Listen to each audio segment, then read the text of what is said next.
Hello and welcome to Maths with Miss Reed.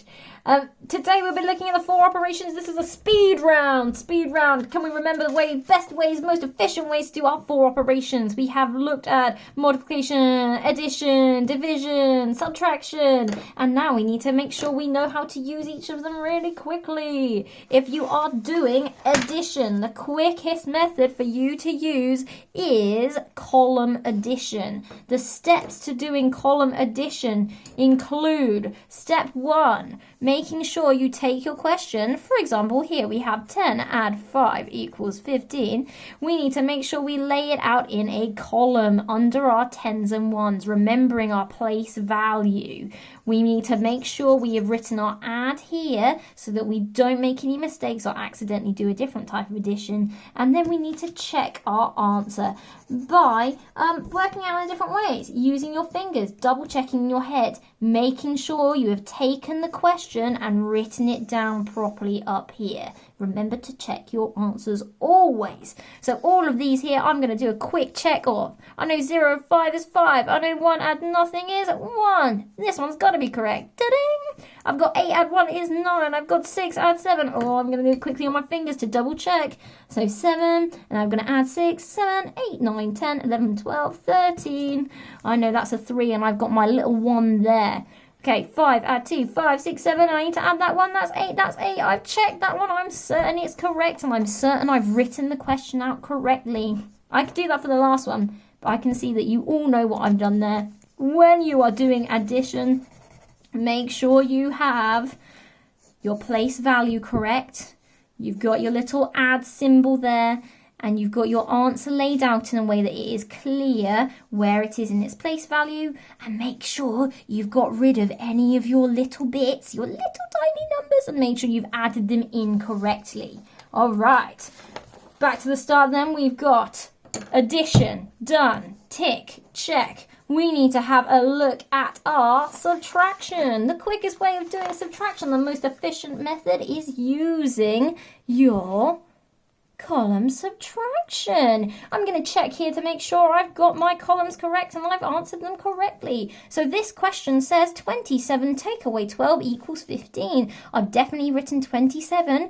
I've written take away. I've written 12, and I've got the answer 15. Now, a really common mistake with this one is that I've accidentally made this into an add, and I've added up instead of taking away. But luckily for me, I'd written take away, I'd written subtract, and I've done my working out correctly. So 7 take away 2, 7, 1, 2 equals 5. 2 take away 1 equals 1. I know that's correct. I've given that a good check.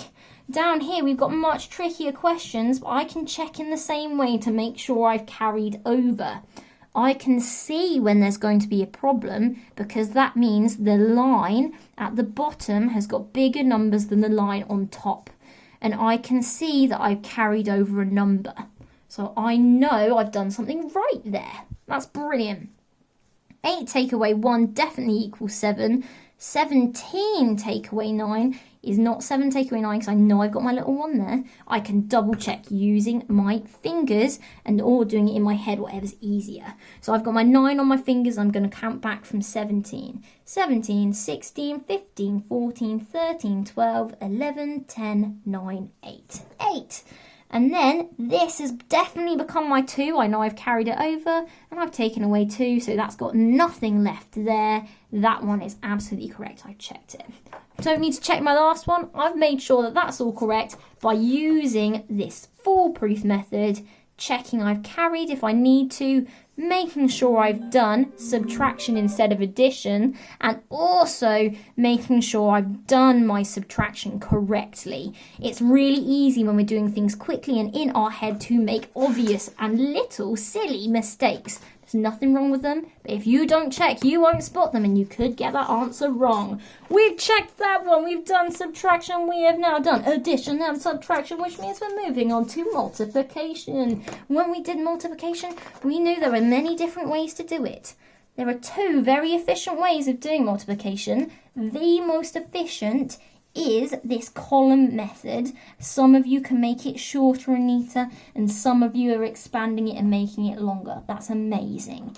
if this scares you, do not do it. There's no point in making mistakes because you're trying to look cool. Use this method. Grid method works every time in the same way. Just make sure you've done every single step to ensure you've worked out correctly. With this one, it's exactly the same. Check that you've times each and every number by each other when you're working it out to make sure it's correct. For example, I know I've got 10s and 1s and 10s and 1s there, so I can see how many times I've done that equation. I should have done 4 questions there. Okay? But because some of them equaled 0, I stacked them up and I didn't have as much to add together. That's all right. I've gone back and checked to make sure, using both of my methods, to make sure I've got the right answer.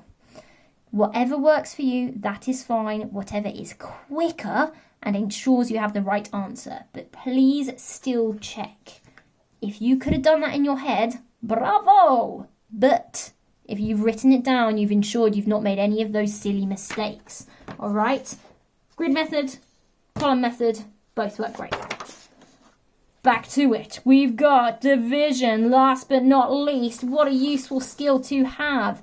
It relies a lot on our times tables, but today we are not using our times tables to check them. We are going to be checking them using this method.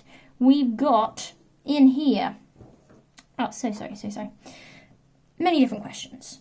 We know our times tables really well. So some of you might have seen here the quickest way to check. I know I just said we weren't using our times table, but it is actually the quickest way to check. 3 times 12 is 36. It's an inverse operation. Very quick way of checking.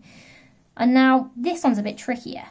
But 4 times 34, times 24, I promise you will equal 96. But let's try it. Let's give it a go.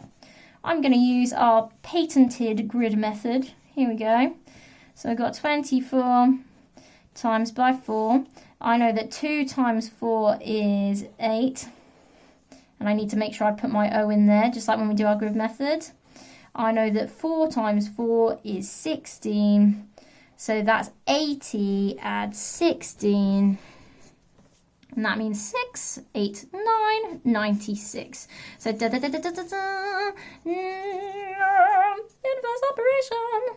24 times 4 is 96. I've checked my answer. I'd already done the division, but then I checked it using my multiplication.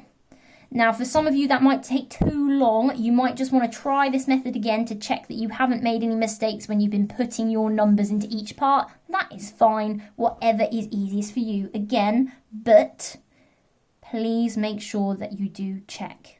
Otherwise, this can be very complicated and very confusing. Okay, so 4 operations. That was our whistle-stop tour. When you are working them out, use the most efficient method and use your skills to check your answers to make sure you haven't made any mistakes. Please practice your times tables because they'll help you with everything. And brilliant job. You guys all know what you're doing. Good luck with it. Thank you for listening.